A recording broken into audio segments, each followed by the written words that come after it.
Buenas noches a todos, bienvenidos a un nuevo encuentro de veterinarios en vivo, el cual es posible gracias a Purina ProPlan y a Veterinarios en Web. Hoy tenemos con nosotros al doctor Ricardo Martínez y como siempre que nos acompañan todos los jueves el doctor Walter Nacelo, a quien le doy la palabra. Muchas gracias. Hola, muy buenas noches Lucía, muy buenas noches Ricardo, muy buenas noches a todos los colegas que nos acompañan jueves tras jueves. Primeramente, bueno, como siempre agradecer a la gente de Veterinarios en Web y Purina ProPlan que nos den este espacio para poder realizar los intercambios y agradecer al doctor Ricardo Martínez que nuevamente nos acompaña en este ciclo. Así que bueno, Ricardo, desde ya muchas gracias y vamos a avanzar con tu charla, contarnos tus experiencias. Gracias, Walter. Gracias a todos, gracias a Veterinarios en Web y a Purina como auspiciador. Bueno, vamos a comenzar esta pequeña conferencia, esta pequeña charla, que quería poner algo acerca de lo que es el manejo de la insuficiencia cardíaca, con algunas cositas, si podemos decir nuevas, tal vez no sean tan nuevas, pero que a veces algunos no las ponemos en práctica, ¿no? O simplemente porque no, porque no tenemos la costumbre o lo que sea. Así que vamos a comenzar, vamos a hablar un poquito acerca de lo que es vamos a ver. Ya, vamos a ver. ¿Qué es una enfermedad cardíaca y qué es falla cardíaca, no? Una enfermedad cardíaca es tener, pues, algún tipo de afección, vamos a decirle, por ejemplo, una valvulopatía mitral, una cardiopatía dilatada. Vámonos con lo más simple, con lo que siempre tenemos en la clínica, que es el 70% de la casuística cardiovascular, una enfermedad valvular mitral, una endocardiosis valvular mitral. Eso es una enfermedad, pero no por yo tener, digamos, esta patología, tengo necesariamente falla cardíaca. Si yo puedo tener una deficiencia, pero si esta enfermedad, esta patología, no llega a producir una disminución de la función cardíaca, o sea, de permitir que el corazón, que el sistema cardiovascular, cumpla las funciones, las principales funciones que son mantener la presión arterial adecuada y mantener un buen flujo sanguíneo a todos los órganos, a toda la economía, pues no estamos ante una falla. Tendremos una enfermedad compensada porque el corazón sigue haciendo su trabajo. Pero, evidentemente, si una enfermedad es suficientemente significativa, vamos a tener nosotros que en ese momento van a activarse ciertos sistemas que nos van a llevar nosotros a la falla cardíaca, insuficiencia cardíaca, como quisiéramos nosotros llamarla. ¿Ok? No todas las patologías nos van a llevar a falla cardíaca, como les digo, tienen que ser significativas para que pase eso, pero sí, evidentemente, muchas de ellas lo pueden hacer, ¿no? También depende de las características de la enfermedad y del grado de afección. Por ejemplo, un cachorro Bull Terrier que tiene una estenosis aórtica leve, incluso moderada, probablemente viva casi bien o llegue a su vida normal sin ningún problema. Pero si esta mascota tiene una falla, una estenosis aórtica grave, va a tener alteraciones en la función cardiovascular. Entonces, todo va a depender de la severidad, de la significancia que tenga la enfermedad cardíaca. Nosotros tenemos varios tipos de falla cardíaca, ¿no? Vamos a agruparlos en dos principalmente, ¿ok? La falla retrógrada, que es la que más conocemos todos, que es la falla congestiva, ¿no? ¿Por qué retrógrada? Digamos, porque es la sangre que viene al corazón, ¿no es cierto?, en las venas, en todo el circuito venoso, se va a congestionar debido a que las presiones dentro de las cámaras cardíacas van a subir, ¿ok? La patología que tengamos nosotros va a inducir a que haya retención de líquidos, que haya ciertos cambios remodelatorios que lo que van a conllevar finalmente es a que las presiones dentro de los ventrículos y por ende de los atrios se eleven. Al elevarse la presión de los atrios, las presiones venosas de las venas que respectivamente lleguen a los atrios, digamos, en el izquierdo la vena pulmonares y en el derecho la vena cavas, comiencen a incrementarse. Y si se incrementan las presiones, vamos a tener congestión, ¿ok? Entonces hablamos de la falla cardíaca congestiva. Y también tenemos la falla anterora, la falla de bajo gasto, la falla en la cual generalmente suele seguir a la falla congestiva. ¿Por qué? Porque cuando el corazón empieza a fallar, las funciones del corazón comienzan a compensarse en desmedro de la menos importante. Por ejemplo, vamos a decir las tres funciones que tiene el sistema cardiovascular. La primera, como les los dije, es mantener la presión arterial de forma adecuada para que el oxígeno pueda ser liberado de la forma que necesite el organismo. 2, mantener el flujo sanguíneo orgánico a todo el sistema. Y 3, mantener las presiones capilares y venosas adecuadas. Entonces, ¿qué pasa? Si yo tengo una enfermedad cardíaca que me impide que tenga una presión arterial adecuada, pues ¿qué voy a hacer?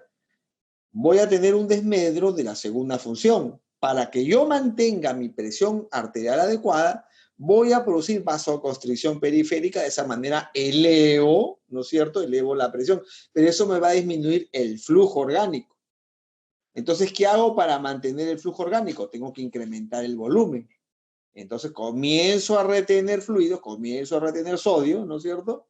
Y de esa manera voy a incrementar el volumen y ahora voy a poder tener un flujo adecuado, pero ya no voy a poder mantener de forma adecuada las presiones venosas y por lo tanto ahí se me viene la congestión.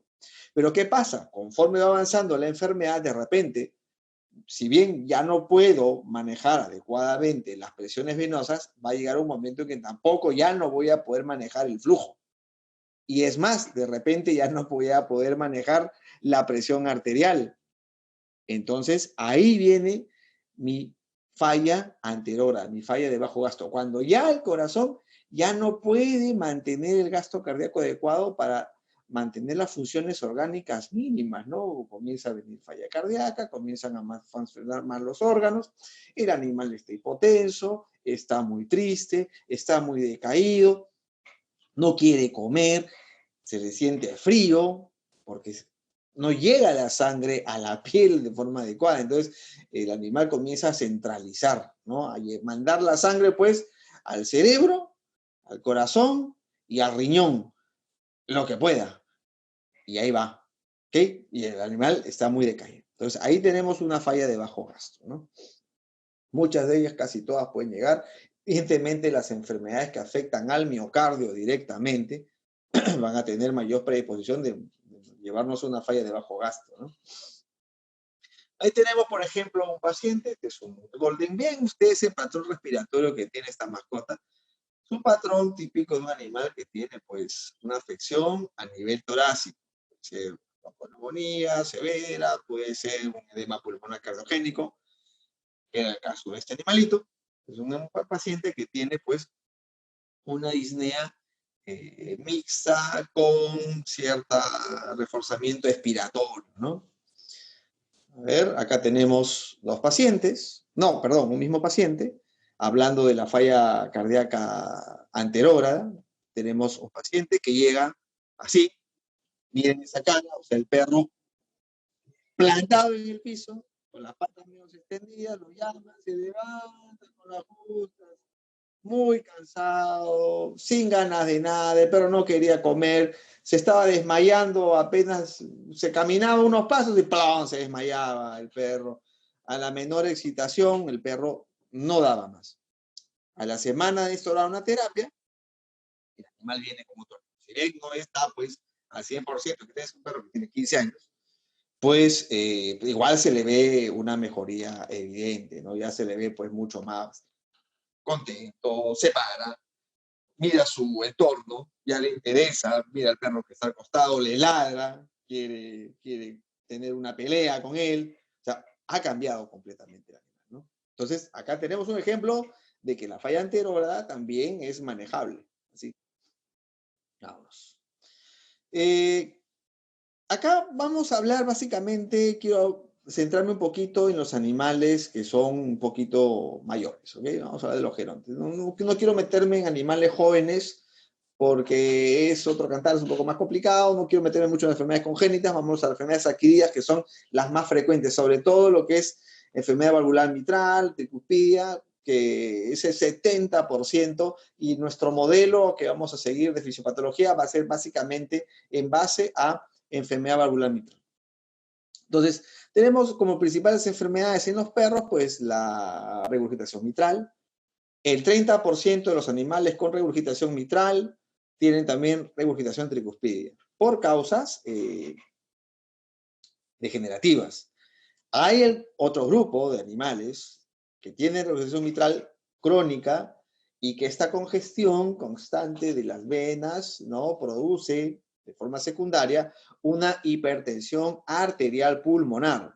Y la hipertensión arterial pulmonar nos va a llevar también a una regurgitación tricuspidia, pero no por enfermedad degenerativa, sino ya por la hipertensión arterial pulmonar. Y estas son más severas todavía que las de degeneración tricuspidia. Y también algunos animales que tienen 7 u 8 años, sobre todo de razas grandes, pueden sufrir de cardiomiopatía dilatada. También muchos cockers también pueden sufrir esta patología, que no son razas grandes. Y bueno, ya se sabe, pues bueno, de vez en cuando vamos a encontrar razas no típicas. He visto poodles con cardiomiopatía dilatada, con todas las características. Y bueno, se sabe ya, hay varias informaciones acerca de que algunos animales que pudieran tener esas dietas que son libres en granos, que contienen legumbres, lentejas aparentemente y otras parecidas, pueden desarrollar, no se sabe exactamente por qué, cardiomiopatía dilatada. ¿Okay? Algún tipo de aminoácido parece que falta por ahí. ¿Okay? En los gatos, lo más frecuente encontrar, pues es, en todo caso, las cardiomiopatías, ¿no? Y entre todas las cardiomiopatías, la más frecuente es la cardiomiopatia hipertrófica. Así que es bastante frecuente en gatos esa. Después, en segundo lugar, tenemos la restrictiva. Yo creo que la hipertrófica le lleva mucho trecho. La hipertrófica inicial y la remodelada, donde ya incluso hay hasta cierta disfunción contráctil. Dentro de nuestras patologías, nosotros tenemos que distinguir los tipos de enfermedades que vamos a tener, ¿no? ¿A qué tipo de grupo de enfermedad pertenece la que tenemos? Tenemos básicamente, yo las agrupo en tres, ¿ok? Son las enfermedades que producen una sobrecarga de volumen. Las sobrecargas de volumen generalmente se deben a pasajes de sangre de una cámara a otra que evidentemente sobrecargan el volumen de la segunda cámara. El ejemplo más típico, la regurgitación mitral, hemos hablado hace un rato de ella, la regurgitación tricuspidia. También tenemos enfermedades congénitas que producen sobrecarga de volumen. Ejemplo básico, tenemos el ducto arterioso persistente, en el cual la sangre que sale por la aorta pasa a la arteria pulmonar y va a haber una sobrecarga del atrio izquierdo de forma secundaria. O también tenemos los defectos septales, sobre todo el defecto septal interventricular. El pasaje de la sangre del lado izquierdo al lado derecho va a producir una sobrecarga, ¿no? Una sobrecarga de volumen que al final va a terminar llegando nuevamente hacia el lado izquierdo. Va a haber mayor cantidad de sangre en el ventrículo derecho, va a haber mayor cantidad de salida por la arteria pulmonar y va a regresar mayor cantidad de sangre hacia el atrio izquierdo. Entonces, estas sobrecargas de volumen generalmente al producir desvíos de la sangre, ¿no?, van a inducir que el gasto cardíaco baje. Entonces, cuando hay una disminución del gasto cardíaco, inmediatamente hay una activación del sistema renina-angiotensina-aldosterona y esto va a inducir a una retención, pues, de fluidos, una serie de cosas que nos van a llevar, pues, a la remodelación, a la hipertrofia excéntrica y todo lo que nosotros conocemos. Las patologías que producen o son producidas por un déficit sistólico, pues son básicamente las cardiomiopatías, las del grupo de las cardiopatías dilatadas, tanto en los perros como también en los gatos. No es tan frecuente en el gato, sobre todo la idiopática. Ya los gatos que tienen cardiopatía dilatada por deficiencia taurina son cada vez más raros, pues porque los gatos, pues, casi todos consumen alimentos para gatos y los alimentos para gatos están enriquecidos con taurina, o sea que es un poco difícil que tengamos ese tipo, pero sí hay animales que tienen cardiopatías dilatadas idiopáticas. Y los perros, bueno, las razas grandes, muchos, mastines, golden retrievers, labradores, bobtails, grandaneses, los loberos irlandeses, muchas razas que van a tener tendencias, ¿no?, a la enfermedad miocárdica. Más o menos un 20% de la enfermedad cardíaca es enfermedad de cardiopatía dilatada, más o menos. Y las patologías que tienen un déficit diastólico, pues primario, son por ejemplo el tamponamiento cardíaco, cuando tenemos una efusión pericárdica que produce que el saco pericárdico se llene de agua y este líquido produzca una presión sobre el corazón, y el corazón evidentemente tiene una deficiencia para poder llenarse, porque está apretado de afuera hacia adentro por este líquido. También hay patologías, por ejemplo en los gatos sobre todo, ¿no?, la cardiopatía hipertrófica y la restrictiva, pues que produce un déficit diastólico marcado. En el caso de la hipertrófica, engrosarse de una forma significativa las paredes del ventrículo izquierdo, pues hace muy difícil que éste se relaje durante el llenado. Y en el caso de la restrictiva, peor aún, porque está más tieso, porque el músculo al final no es tan tieso, pero en la restrictiva se produce tal fibrosis, zona subendocárdica y endomiocárdica, que el corazón está duro, está súper tieso y no hay relajación alguna durante el llenado, pues es un déficit diastólico marcado. Eso no significa que las otras patologías no tendrán déficit sistólico o déficit diastólico. Si yo tengo un paciente con regurgitación mitral, por ejemplo, y este paciente tiene la enfermedad y produce la elevación de la angiotensina, de la aldosterona, de endotelinas, de todos estos mediadores inflamatorios, lo que va a pasar es que el miocardio se va a fibrosar. Y al fibrosarse el miocardio, la capa subendocárdica, el endomiocardio, ¿qué va a pasar? Va a perder la capacidad relajativa. Y es uno principal de los parámetros en los cuales nosotros nos guiamos para saber la severidad de una enfermedad y el pronóstico del mismo. En valvulopatía mitral se sabe perfectamente que cuando hacemos la evaluación ecocardiográfica es importante saber la velocidad del flujo transmitral, o sea, durante el llenado del ventrículo. ¿Por qué? Porque un incremento marcado de esta velocidad va de la mano con una disfunción diastólica, y eso significa que el pronóstico de ese perro va a ser mucho peor, va a tener menor tiempo de sobrevida que un paciente que no tiene este cambio. Evidentemente, la extensión de las paredes va a ser más alta y la tendencia a que haga edema va a ser mucho mayor. Y este mismo paciente que tenía inicialmente una disfunción diastólica va a llegar a lesionarse de tal forma que va a comenzar a tener un déficit contráctil, va a comenzar a contraerse más débil de lo que normalmente era. Y vamos a pasar a un déficit sistólico. ¿Qué significa? Que tenemos el tipo de enfermedad primaria, pero que al final el deterioro conllevado por el despertar neurohumoral compensatorio en un inicio, pero que al final termina pues induciendo la falla cardíaca, nos lleva a una deficiencia diastólica y a una deficiencia sistólica. Entonces, siguiendo este modelo, ¿no?, y si bien me he adelantado en algo con toda esta fisiopatología, vamos a hacer un pequeño resumen de lo que hemos hablado, ¿no? Tenemos nosotros una enfermedad, vamos a imaginarnos la insuficiencia valvular mitral. Tenemos un paciente en el cual su válvula mitral, por cuestiones genéticamente programadas, ha comenzado a tener un deterioro, ¿no?, del material de la válvula, y este deterioro permite o no permite una coaptación, un cierre adecuado de la válvula. Esto que va a producir que en el momento de la sístole ventricular, un volumen de sangre determinado, dependiendo de la severidad de la lesión valvular, regrese del ventrículo hacia el atrio, sobrecargando el atrio izquierdo, evidentemente. Pero no solamente es eso, sino que esa fuga de sangre, esa fuga del volumen sanguíneo del ventrículo, va a restarle volumen de eyección. O sea, parte de la eyección cardíaca que antes iba íntegra, ahora está regresando al atrio y por lo tanto la cantidad de sangre que es eyectada va a bajar. Y eso que va a inducir una disminución del gasto cardíaco. Corazón, ¿qué hace cuando siente eso? Lo que haría si el paciente tiene diarrea, tiene hemorragia, tiene vómitos, cualquier cosa que disminuya la volemia y que por lo tanto disminuya el gasto cardíaco, ¿qué es? Recuperar la volemia.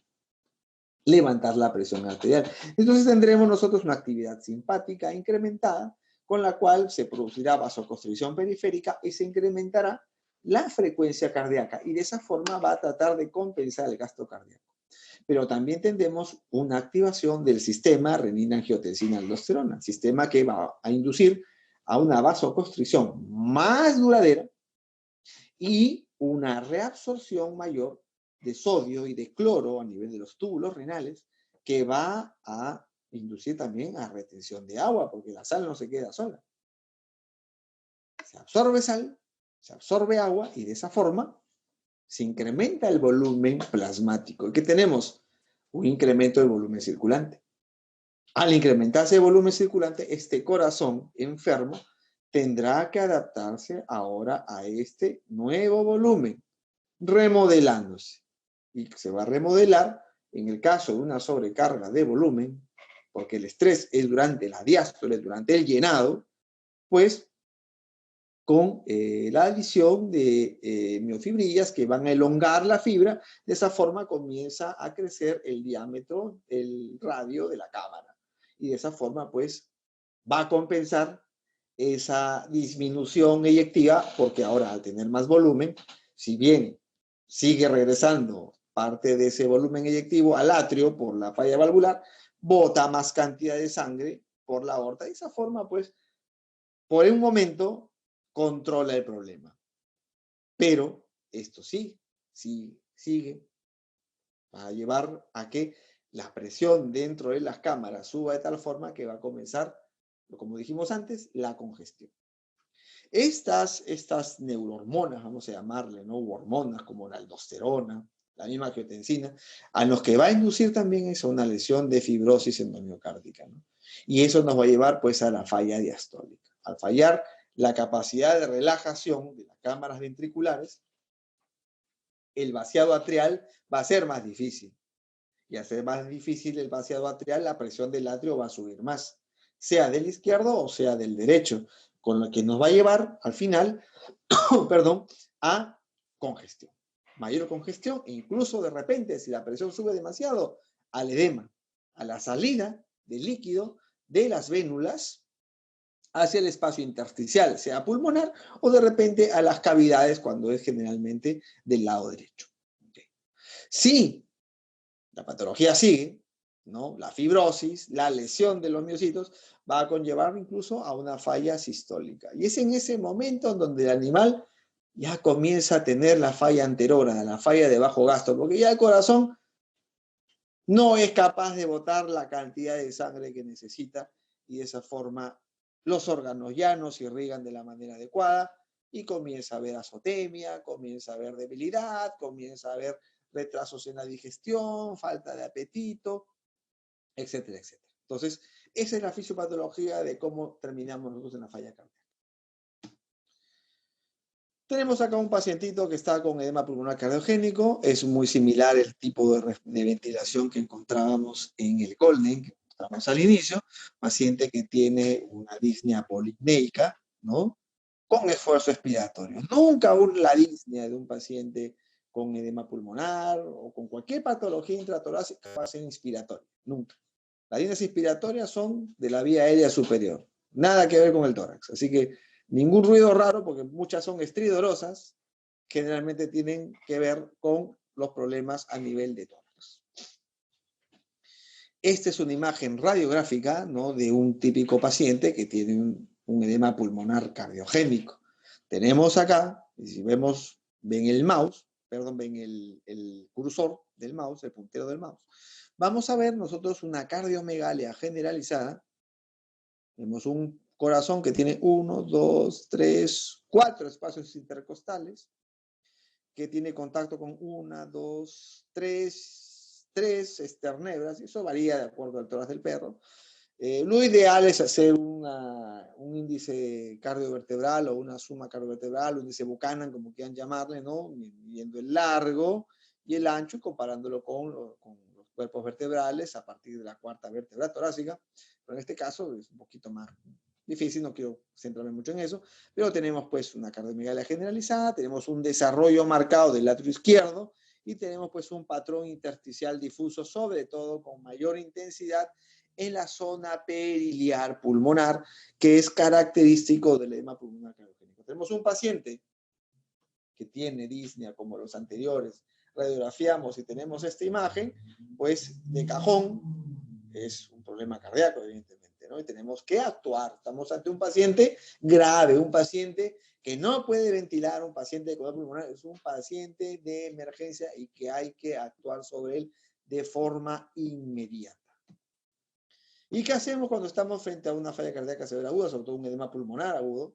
Lo primero que tenemos que hacer es minimizar el estrés del animal, sobre todo en los gatos.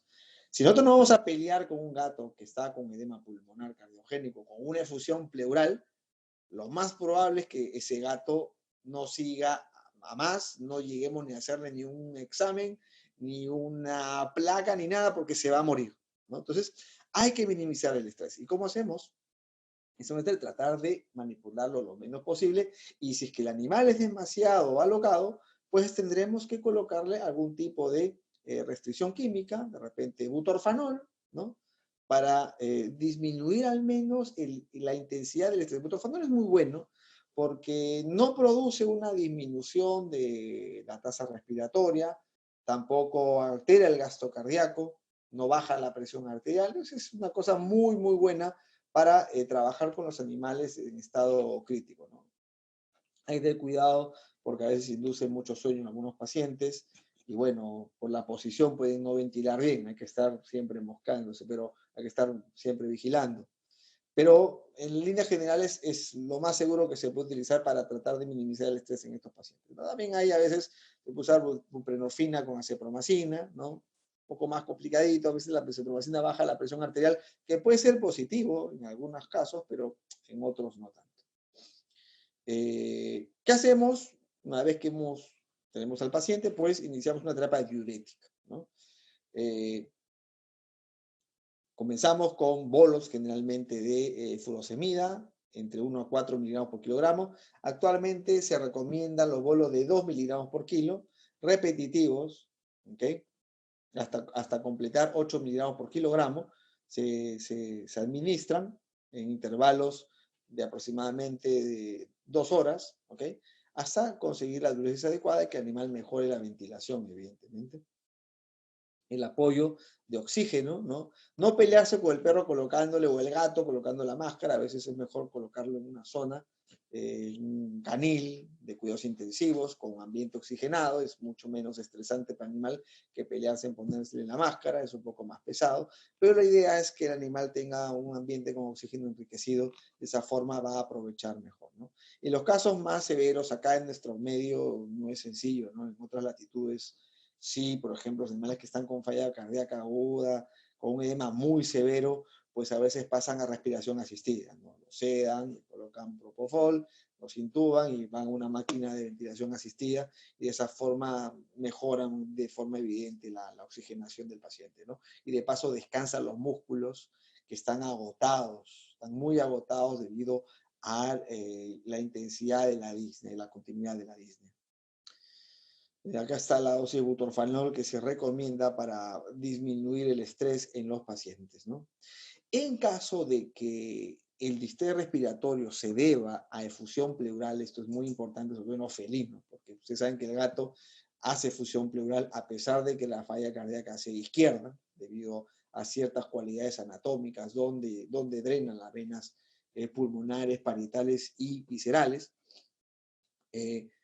Acá no se recomienda el uso de diuréticos, sino se recomienda la toracocentesis. O sea, hay que hacerle la toracocentesis, vaciar ese tórax para que el pulmón pueda expandirse de la forma adecuada. Luego, con los diuréticos no tenemos un éxito, sobre todo no logramos hacer que el animal se reponga a la velocidad que nosotros queremos que deba hacer. ¿Cuáles son los fármacos o cuál es el manejo que debemos tener generalmente en los pacientes con falla cardíaca congestiva? Tenemos otros, la furosemida es el fármaco más utilizado, tiene sus pros y sus contras, pero nadie puede negar que sin diuréticos no vamos a salvar la vida de ningún paciente que esté en edema o que esté en una fase relativamente avanzada de falla cardíaca. Por ejemplo, si tenemos una regurgitación mitral que ya está en fase C, ¿no? En la catalogación que hay ahora en el consenso, no ha variado mucho, eso sigue siendo lo mismo. Paciente en falla cardíaca congestiva, necesita diuréticos, ¿no? Pero siempre, en el caso de usar la furosemida, nosotros debemos utilizar la dosis mínima que nos sea efectiva. ¿Por qué razón? Porque la furosemida tiene varias pegas.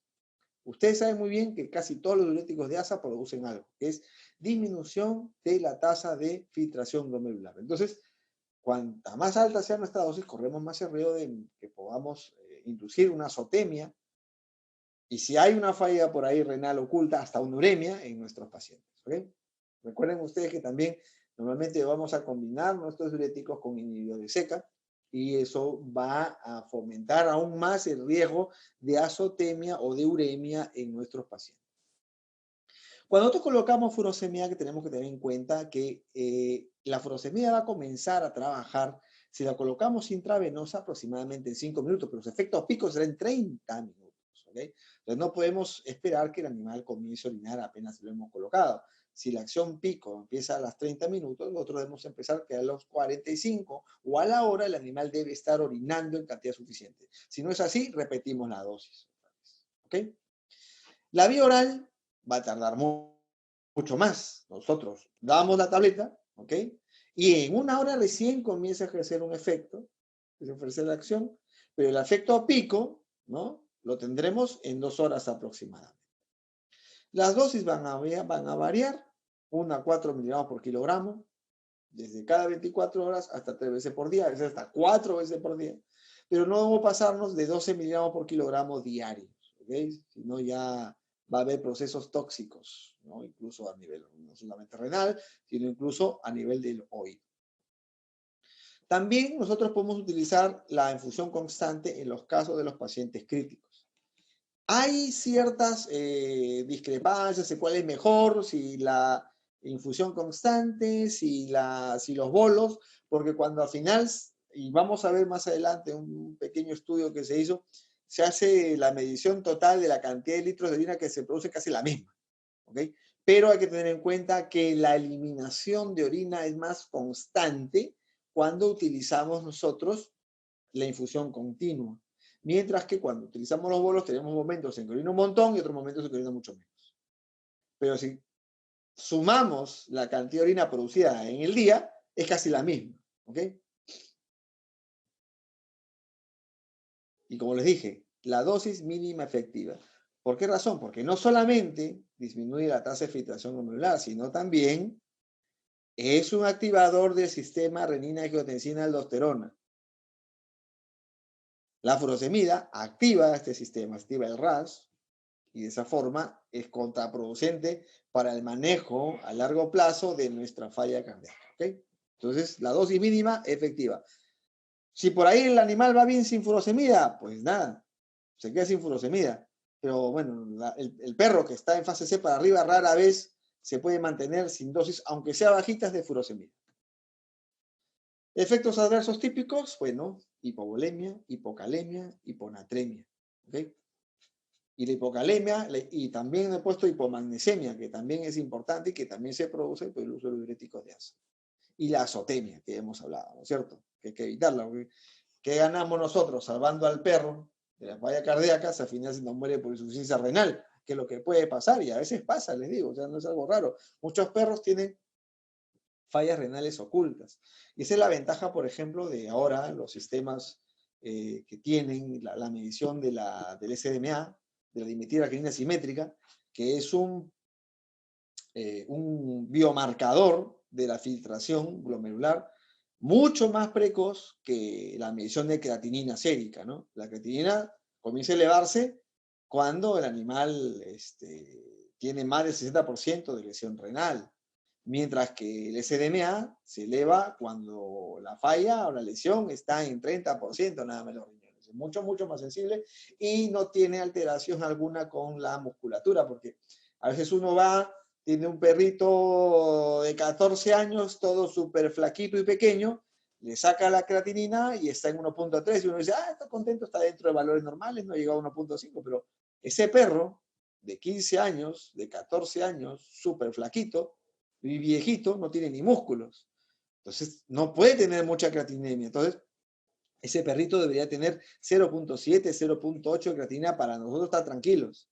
Y con ese 1.3, de repente para ese perro ya hay una lesión del 30%, del 60% de ambos riñones. Entonces, hay que estar muy alerta con eso porque la creatinina es un poco relativa, no es tan absoluta tampoco. Hay que tener en cuenta la musculatura, la edad del paciente, para nosotros evaluar nuestros niveles de creatinina, que son importantísimos en la monitorización de los pacientes cardíacos y que reciben terapia. Porque es importante a todo paciente, antes que comencemos la terapia, hacer una medición al menos de creatinina y, si es posible, actualmente que se puede lograr, del SDMA, que es mucho más precoz.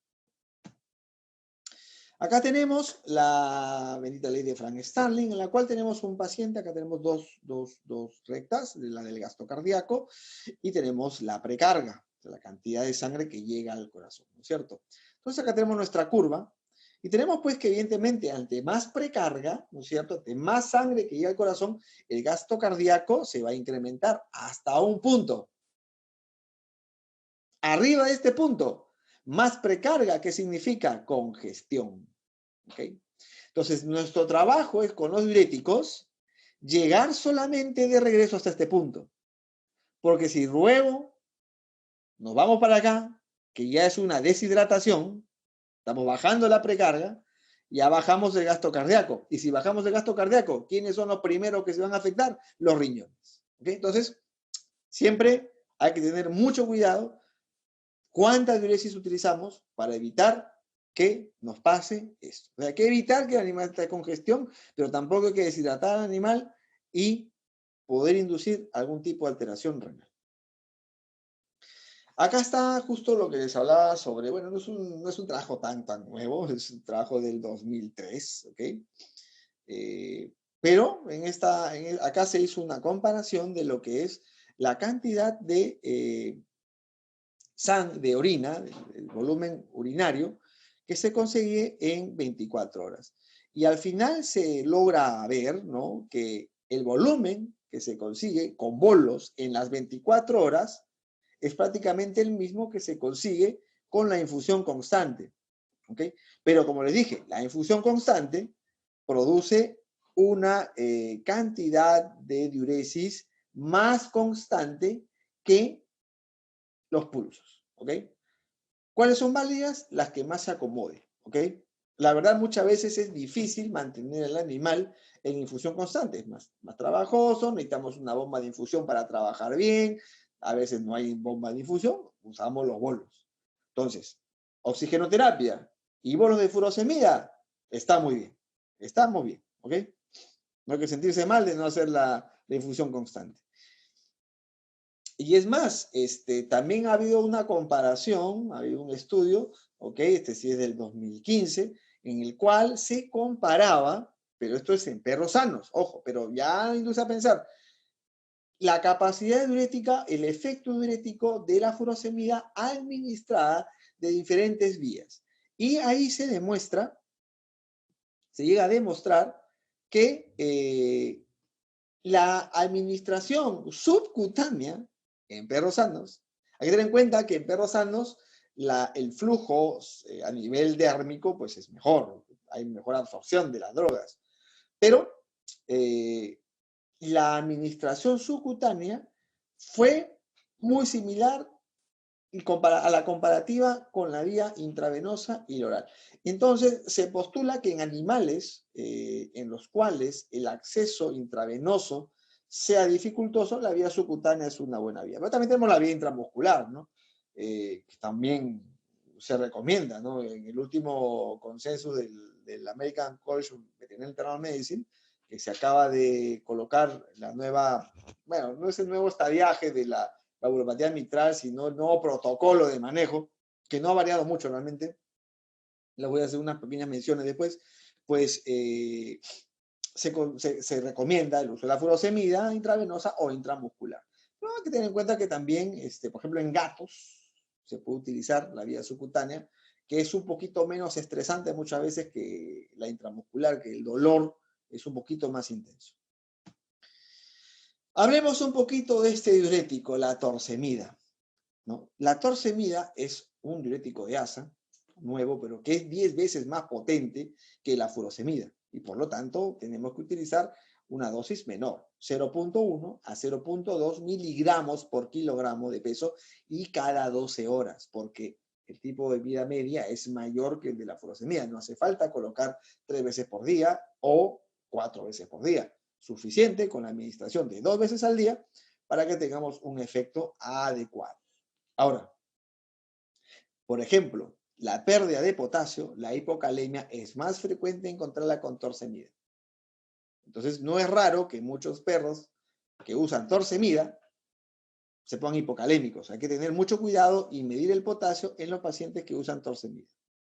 Tiene una ventaja. Aparentemente, tiene ciertos efectos antialdosterónicos, o sea, y tiene una menor capacidad de activación del sistema renina-angiotensina-aldosterona. Sí es bien potente, hay que tener cuidado porque deshidrata con facilidad si uno no es muy cuidadoso. ¿Cuándo se usa? ¿Por qué no se usa desde el comienzo?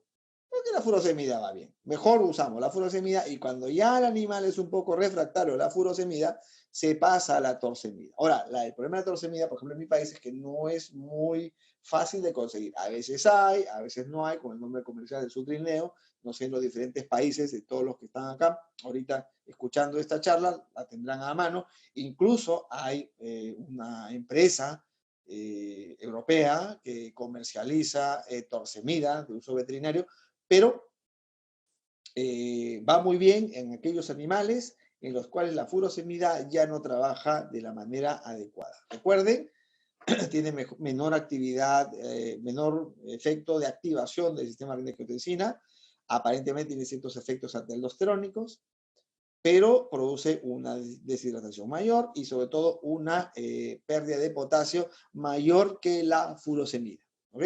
Entonces, a tenerla en cuenta mucho la torsemida. Acá tenemos como ejemplo, acá esto lo he colado, cómo los diuréticos de todas maneras son importantes, ¿no? En gatos sobre todo, ¿por qué? Porque el gato tiene pues una forma curiosa de tener la falla cardíaca, ¿no? Siempre hemos hablado mucho nosotros en gatos que tienen enfermedad cardiopatía hipertrófica, ¿no? Siempre se habla mucho de los betabloqueantes, los betabloqueantes. Tenemos metido en la cabeza betabloqueantes. Cuando se han hecho curvas de sobrevivencia, se ve que los betabloqueantes, pues, la verdad, si se ponen a ver acá, no ayuda mucho. No ayuda mucho. O sea, el atenolol no nos va a ayudar a que el gato viva más tiempo. ¿Qué nos ayuda más? Miren, un inhibidor el enalapril, ese que nos dio una media de sobrevida mucho mayor, 920 días. Es un montón. ¿Okay? Y miren, los animales que han recibido solamente furosemida, pues estuvieron ahí dentro del grupo promedio, ¿no? Porque aquellos que utilizaron todas las drogas cardioactivas vivieron ese promedio, 227 días. O sea, no hay una gran diferencia significativa que usen solamente diuréticos los gatos, ¿no? Y es por eso que muchas veces muchos protocolos para enfermedad de cardiopatía hipertrófica en felinos, aquellos que conocen, por ejemplo, a un buen amigo mío, el doctor Pablo Gómez Ochoa, ¿no? De español, cómo trata a un animal que ya tiene una falla cardíaca por cardiopatía hipertrófica, pues le pone diurético, pimobendan, ¿ok? Y clopidogrel para evitar el tromboembolismo, sobre todo si es que ya ve humo en el atrio izquierdo, ¿no? Entonces, podemos incluso vivir sin inhibidores seca en los gatos, ¿no? Pero si se puede dar, mejor. El problema del gato, ustedes saben cuál es, ¿no? Que no es un paciente que le encante mucho, tomar pastillas. Bueno, así que vamos a ver. Inhibidores seca. Y los inhibidores seca, pues ustedes siempre van a escuchar que este es mejor que el otro. La verdad, no hay ningún estudio que indique que un inhibidor seca es mejor que el otro para el corazón. Es decir, enalapril, lisinopril, benacepril, ramipril, todos son buenos. Todos son buenos, todos trabajan bien. Para otras cosas es diferente. Por ejemplo, si yo quiero bajar la presión o un cuadro hipertensivo glomerular renal para darle más salud a mi riñón, pues ahí voy a preferir benacepril. Uno, porque trabaja mejor esa zona, y dos, porque tiene menos efecto nefrotóxica porque no se elimina por vía renal. Entonces, como la eliminación es vía hepática, no tengo mayor riesgo de que haya mayor toxicidad, cosa que sí pasa con enalapril y sinopril, por ejemplo. ¿Okay? Pero en el efecto que nosotros queremos para manejar la falla cardíaca congestiva, es importante tener en cuenta que los fluoxetina y ureca va bien. En los gatos, sobre todo, se prefiere mucho el benacepril por dos razones. Uno, porque es una vez al día. Y cuantas menos veces le des un medicamento al gato, es mejor definitivamente, ¿no?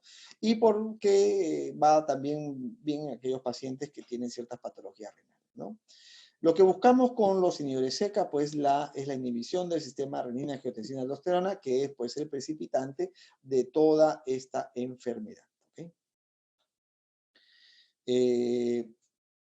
Siempre hay que utilizar, en el caso de los IECAS, la dosis máxima que no sea tóxica. Si en el caso de la furosemida hablábamos de la dosis mínima efectiva, o sea, la dosis menor que me ejerce un efecto positivo para mi paciente, acá yo voy a buscar la dosis mayor, pero que no me produzca efecto tóxico, que no me produzca azotemia, ¿okay? O hipotensión.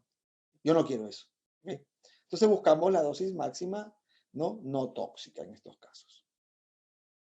Tratar de no utilizar en pacientes que tienen creatininas mayores de 2.5, ¿ok?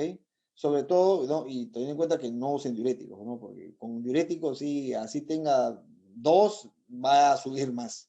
Ténganlo por seguro, perdón. Ya.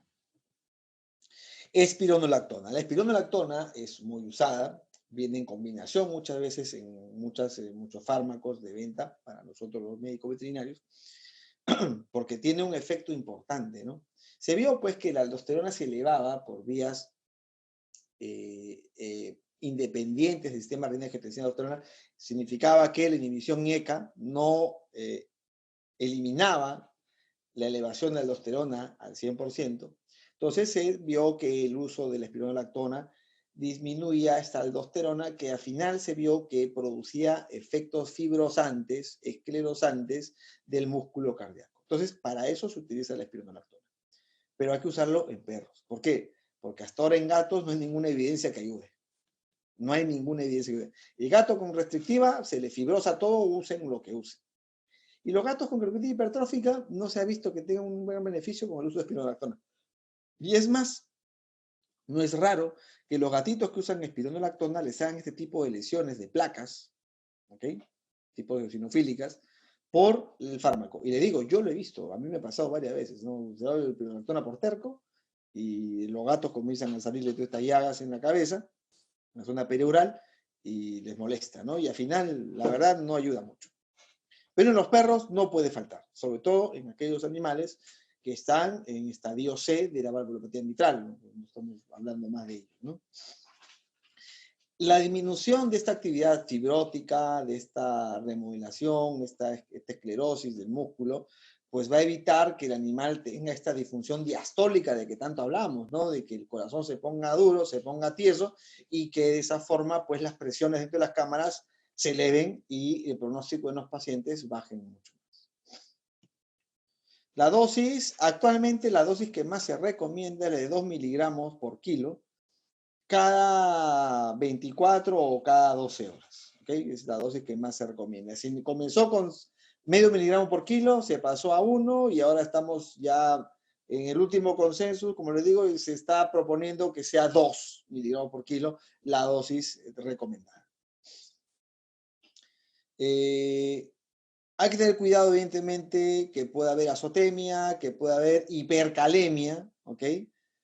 Cuando se utiliza solo con IECAS, sobre todo si es que ya hay algún tipo de patología renal previa, pero la gran mayoría de los pacientes lo utilizan con fármacos como los diuréticos de ASA, que pierden potasio, generalmente rara vez tenemos los problemas de hipercalemia. ¿Okay? Y como les dije, en los gatos no hubo gran diferencia en cambio en nivel de masa del ventrículo izquierdo, en el tamaño del atrio. ni en las velocidades del flujo transmitral, que es importante porque es como nosotros nos damos cuenta de la disfunción diastólica en la velocidad de este flujo. En los gatos no ayudó aparentemente, por lo tanto, no se recomienda su uso en felinos. No, podemos vivir sin la espironolactona en el gato, ¿no? Subenacepril y punto. Aquí está, por si acaso, si alguien quiere ahondar más, fue un trabajo del doctor McDonald, doctor Kittleson, ¿ok? Acerca del uso de espironolactona, el efecto, y no se vio un gran provecho. El sildenafilo, ¿no? El sildenafilo, que es un inhibidor de la fosfodiesterasa 5, se utiliza básicamente en nuestros casos para evitar la hipertensión arterial pulmonar. La hipertensión arterial pulmonar es un asesino, podría decir yo, porque es terrible. Los perros que la sufren les va mal generalmente, a menos que instalemos una terapia muy rápido.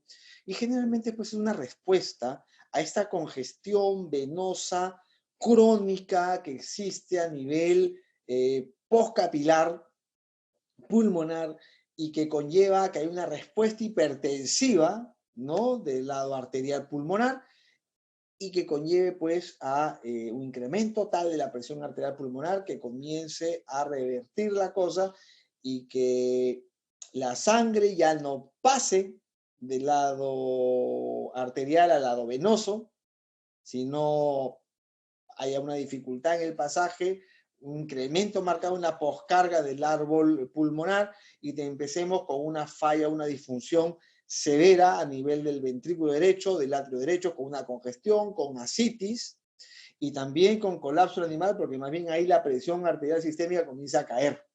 Por al no pasar sangre por el árbol capilar pulmonar, se produce pues que haya una disminución del llenado izquierdo y una bajada en la presión arterial izquierda, ¿no? Entonces, los animales que tienen hipertensión arterial pulmonar van a tener el típico, lo conocido como cor pulmonare, ¿no?, que le llaman, es este corazón que se remodela por culpa de la hipertensión arterial pulmonar. Le evitamos con el uso del sildenafilo, hay que estar chequeando siempre. Nosotros debemos observar a nuestros pacientes, monitorizarlos ecocardiográficamente, porque es la mejor forma de nosotros evaluar la hipertensión arterial pulmonar de forma no invasiva a nivel ecocardiográfico. De esa forma nosotros podemos evidenciar que está elevándose la presión arterial pulmonar y tenemos que instaurar la terapia con sildenafilo, ¿ok? Muy práctica. En los gatos, aparentemente de forma anecdótica, se ha observado que los que usan sildenafilo tienen ciertos beneficios para la efusión pleural. Disminuye la frecuencia de rellenado de las efusiones. ¿Okay? Eso es lo que se puede obtener. ¿Cuál es la dosis? 1 a 2 miligramos por kilogramo de sildenafilo cada 12 u 8 horas. ¿Okay? El problema del sildenafilo es que algunas marcas, la más famosa, el Viagra, es recontra caro, entonces es un poco difícil, pero hay muchos alternativos, al menos acá en el Perú, no sé cómo será en sus respectivos países, se consiguen muchos sildenafilos y bueno, yo particularmente he visto muchos propietarios que han comprado de los más baratos y se ve la diferencia porque uno hace el ecocardiograma, mide el gradiente de presión de la regurgitación tricuspidea y baja después de utilizar este sildenafilo barato. Así que funciona aparentemente bien. Así que ni hablar. De que hay sildenafilo, hay. Acá tenemos un ejemplo de un paciente que tiene una regurgitación tricuspidea. Vemos acá un jet tricuspidio regurgitante muy, muy, muy fuerte. Vemos como el ventrículo izquierdo y el atrio izquierdo está chiquitito, ¿ok? Está pequeño, porque no llega sangre, no se llena bien, ¿no? Y sin embargo, pues veamos el ventrículo derecho muy dilatado y el atrio derecho igual, muy, muy, muy dilatado. Acá tenemos otra imagen donde tenemos nosotros, pues, la arteria pulmonar dilatada, ¿ok? Con cierto cupulamiento de esta válvula durante la diástole. Y si vemos acá, vemos pues que si evaluáramos lo que se llama el índice de distensibilidad de la arteria pulmonar, pues está muy disminuido. Casi no hay diferencia entre sístole y diástole. Siempre está como un tubo, una manguera hinchada. Yo prefiero a la extensibilidad, la verdad, la evaluación Doppler del flujo de la arteria pulmonar, se aortiza, tiene el patrón Doppler aortizante, ¿ok? Pero en sí, en resumen, la ecocardiografía es la forma más práctica de poder evaluar que un paciente está teniendo hipertensión arterial pulmonar y que debe ser manejado contra esto de forma inmediata porque es una complicación muy frecuente en la regurgitación mitral, como también a veces aparece de forma espontánea en pacientes que tienen patologías respiratorias crónicas y que puede conllevar pues a una hipoxemia y una respuesta de hipertensión arterial a nivel de la voz pulmonar. Hasta ahora hemos hablado de los diuréticos de asa, hemos hablado de los inhibidores de SECA, hemos hablado de los antialdosterónicos como la espironolactona, hemos hablado del sildenafilo. Ahora toca hablar del fármaco que pues ya casi todos conocen a estas alturas, ya pues desde el año 2000 que apareció casi en Europa. A estas alturas ya creo que medio mundo lo conoce, pero aún así todavía, por ejemplo, acá en el Perú, recién está comenzando a expenderse de forma ya normal, no hay que estar trayéndolo de afuera como se pueda, que es el Pimobendan, ¿no? El Pimobendan pues ha pasado una serie de pruebas, ¿no? Todo comenzó con este ensayo bendito Quest que realizó el doctor Hanson en la Universidad de Uppsala, donde se demostraba que el Pimobendan tenía un efecto prospectivo en cuanto a la vida, en cuanto a la calidad de vida superior al benacepril, ¿no? Y de esa forma se demostró que era una droga adecuada. Pero en ese momento se recomendaba, en el consejo se recomendaba que el perro debería utilizar Pimobendan a partir recién del estadio C, o sea, cuando tenía falla cardíaca. Antes no. ¿Okay? Todos sabemos que el Pimobendan trabaja de dos formas, básicamente. Una, produciendo un incremento marcado de la contractibilidad, porque sensibiliza la troponina C al calcio. Entonces, la contracción es mucho más potente y tiene un efecto vasodilatador que permite que haya un mejor vaciamiento, bajando la poscarga, por una inhibición de la fosfodiesterasa 3, que es la que es predisponente a nivel sistémico. De esa forma, pues, volvemos a nuestro corazón en una bomba mucho más eficiente, expelente, de alto poder, ¿no? Entonces, bien, todo va bien ahí con el Pimobendan en los pacientes que tienen sobrecargas de volumen y disfunciones sistólicas, ¿ok? No le vamos a dar Pimobendan a un paciente que tiene estenosis subaórtica o estenosis aórtica o a un paciente que tiene estenosis pulmonar porque vamos a incrementar el gradiente y ese perro se nos va a desgraciar. No vamos a utilizarlo en un perro con taponamiento cardíaco, evidentemente, pero sí lo podemos utilizar en un gato con cardiopatía hipertrófica, sobre todo cuando ya tiene falla cardíaca congestiva, porque sí se ha visto que el Pimobendan no solamente tiene un efecto inotrópico, también tiene un efecto lucitrópico, o sea, favorece la relajación también, no solamente la contracción. Entonces, sí ayuda. Y la verdad que antes se decían, este está loco, ¿cómo va a recomendar utilizar Pimobendan en un gato? No, trabajan los gatos que tienen falla cardíaca congestiva, ¿no? Esos animales que tienen una cardiopatía hipertrófica remodelada, los americanos le dicen el burnout, trabaja muy bien a ese nivel el Pimobendan. ¿Qué pasa luego? Se hace un estudio, se hace pues un trabajo, un ensayo clínico randomizado, o sea, aleatorio, en varios centros, ¿no? Participan muchos cardiólogos y este ensayo se llama EPIC, ¿ok? El ensayo EPIC se publica en el 2016 y ¿qué demuestra? Demuestra que los animales que estaban en la fase B2, o sea, animales con remodelación pero sin falla cardíaca congestiva, con ciertos parámetros, una relación atrio izquierdo-aorta mayor de 1.6 o un diámetro ventricular izquierdo normalizado, es decir, comparado con el peso del animal, mayor o igual de 1.7, o un índice cardiovertebral mayor de 10.5, pero estandarizado la raza. Ojo, porque actualmente ya el índice Buchanan ya no es tan absoluto del 15 17, porque cada raza ya tiene su suma, porque varía. Pues no es igual un bulldog francés que un pastor alemán, el tamaño de la beta es diferente. Entonces, ahí varía un poco la cosa. En esos casos, esos pacientes que están en B2, que cumplen uno de estos parámetros, al usar Pimobendan, demostraban que vivían, o no, perdón, retrasaban el inicio de la falla cardíaca congestiva 15 meses. ¿Okay? Entonces, era el único fármaco hasta ahora que demuestra que su uso precoz en una etapa en la cual no hay falla cardíaca retrasa la falla cardíaca, porque ni siquiera los IECA lo han hecho.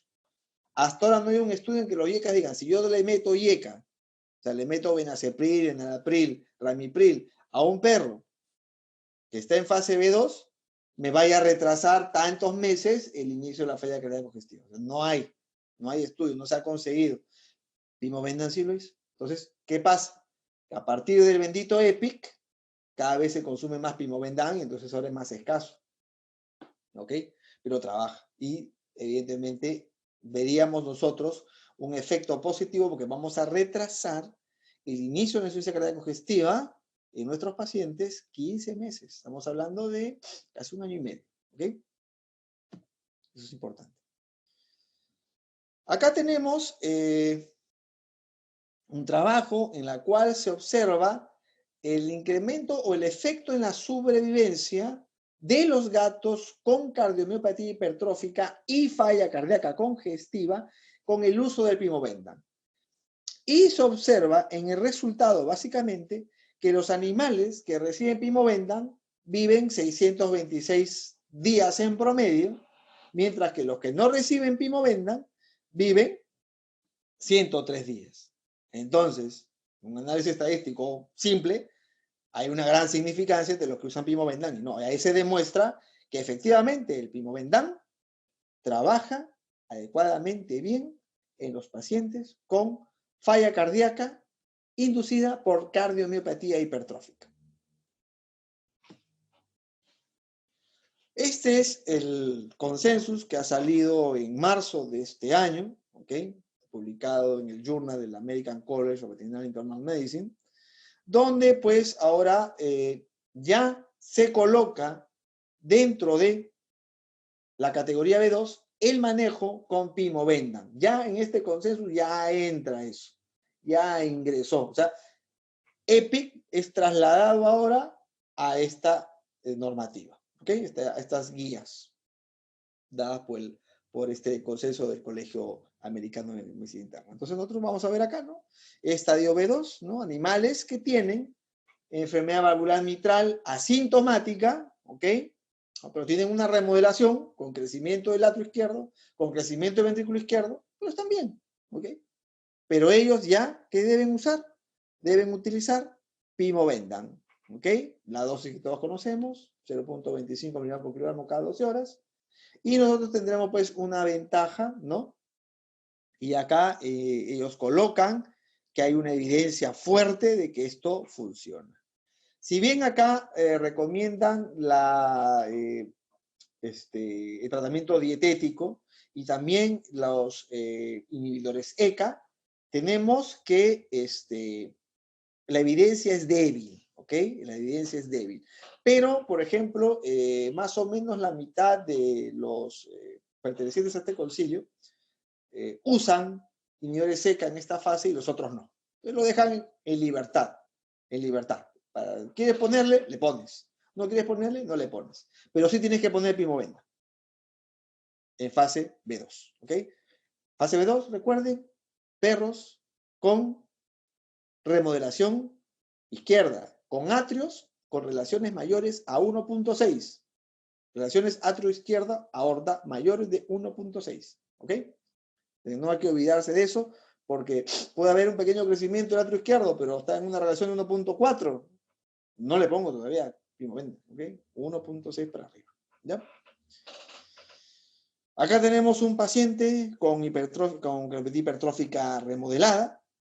Este es un paciente que tiene smoke, humo atrial izquierdo. Acá tenemos la aurícula izquierda, tenemos el ventrículo izquierdo. Si vemos en la aurícula ya se está formando un trombito, vemos ahí, ¿ok?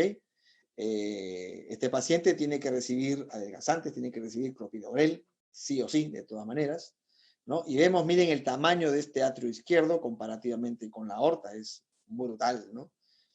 Este gato, por ejemplo, que recibía pimobendan, furosemida y clopidogrel. Y así, con este atrio, vivió cerca de 4 años.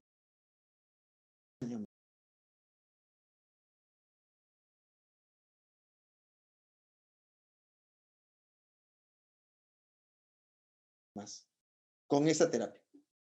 ¿Ok? O sea, trabaja bien en los gatos, el pimobendan va bien, no hay problemas, generalmente bien utilizado, no lo van a utilizar si no hay falla cardíaca congestiva.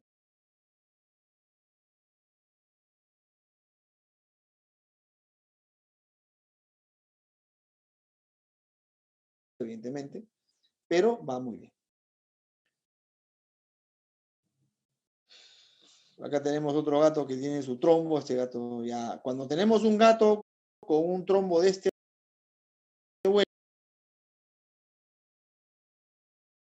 vuelo, ya no, el clopidogrel solo no trabaja, hay que también ponerle rivaroxaban, ¿okay? Rivaroxaban mezclado con clopidogrel para deshacer un poquito del trombo. Otras terapias, para terminar, porque nosotros sabemos pues que muchos animalitos no son tan fáciles de medicar, ¿qué otras terapias tenemos que tener en cuenta nosotros en la falla cardíaca congestiva? Aquellos pacientes que tienen fibrilación atrial,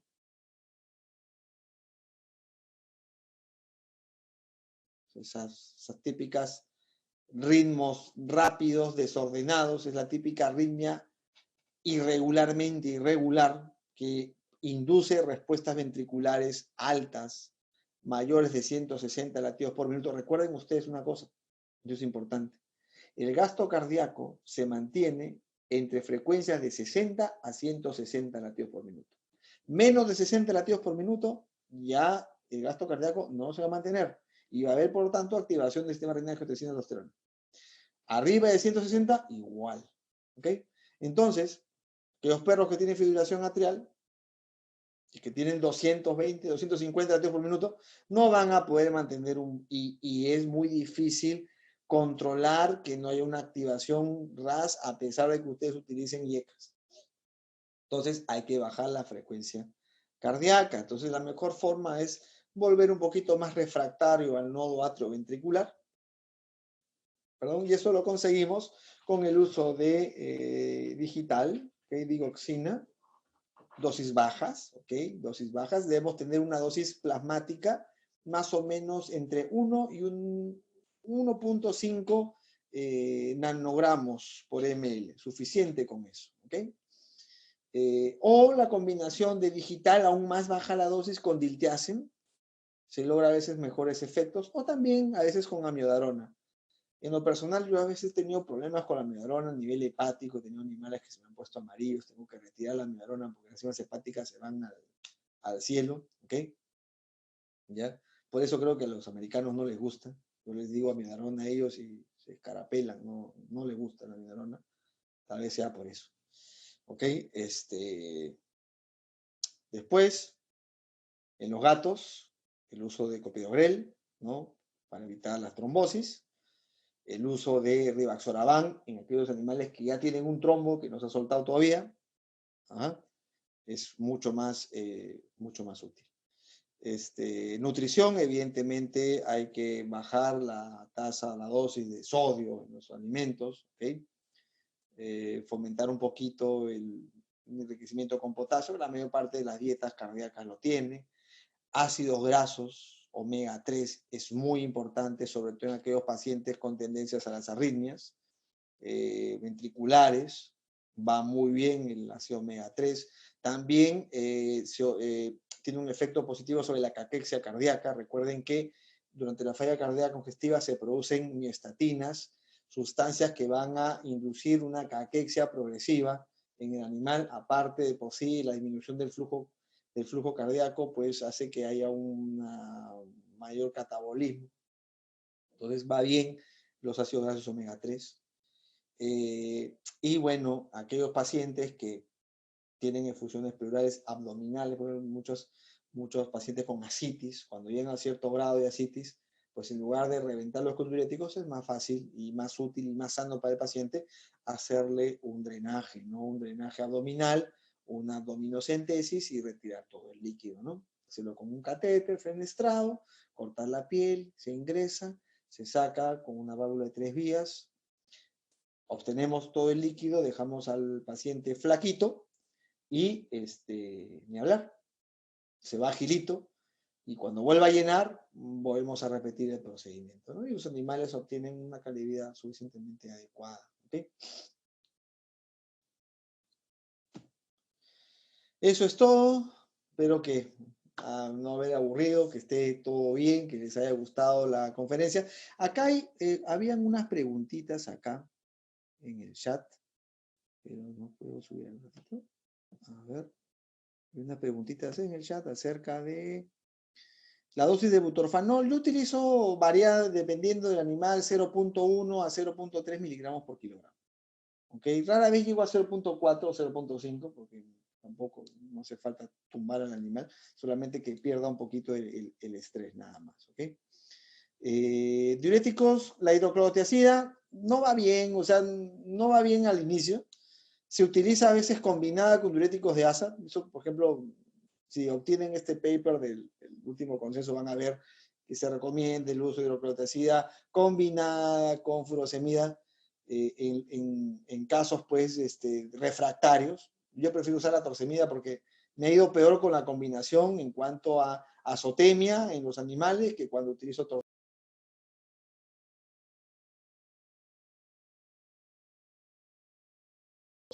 Así que prefiero la torsemida.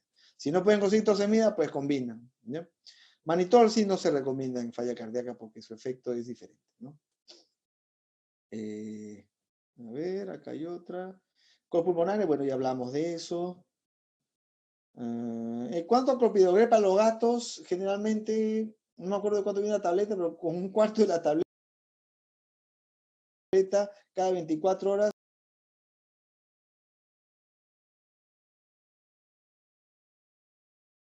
va bien el gato, va muy bien. ¿Por qué no usarlo? Mira, el 2.5 es relativo, yo lo uso así. Si ustedes leen literatura van a encontrar que el límite es 3. ¿Por qué? Porque los IECAS, al inhibir angiotensina, recuerden ustedes que la angiotensina es un regulador del flujo.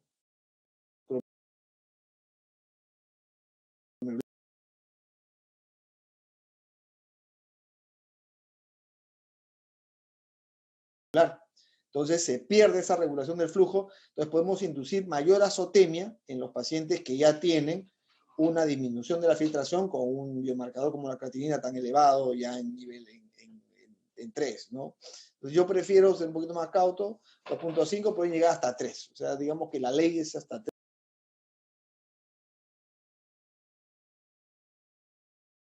3 miligramos por decilitro. No utilizarlo más allá porque van a empeorar la azotemia y va a ser peor. En menos de eso, incluso ustedes, si no utilizan diuréticos, ojo, van a lograr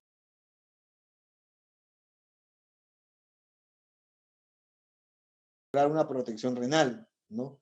Pero si usan diuréticos más IECAS, ahí sí se complica un poco porque al bajar la precarga, bajar el volumen y y el riñón perder su regulación de filtración, la azotemia es mucho más frecuente, ¿no? Siempre, siempre, siempre, siempre,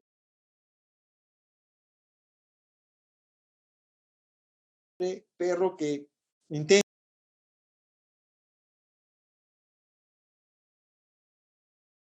perro que va a comenzar terapia cardíaca, sobre todo que va a comenzar a utilizar diuréticos, biomarcadores renales, creatinina y si se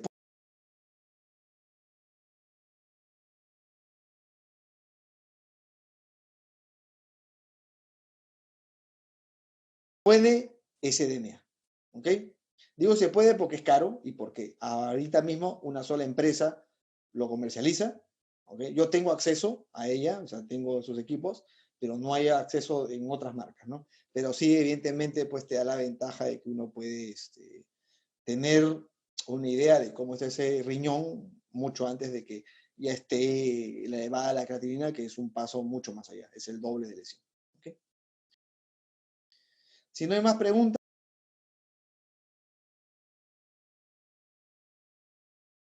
no sé, hago el paso a Lucía para terminar, no sé. Bueno, muchas gracias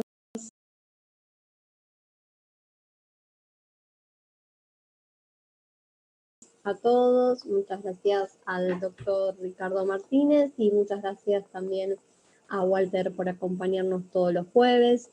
Les recuerdo que el link estará disponible a partir de mañana y que lo pueden encontrar en la sección de contenidos libres en nuestra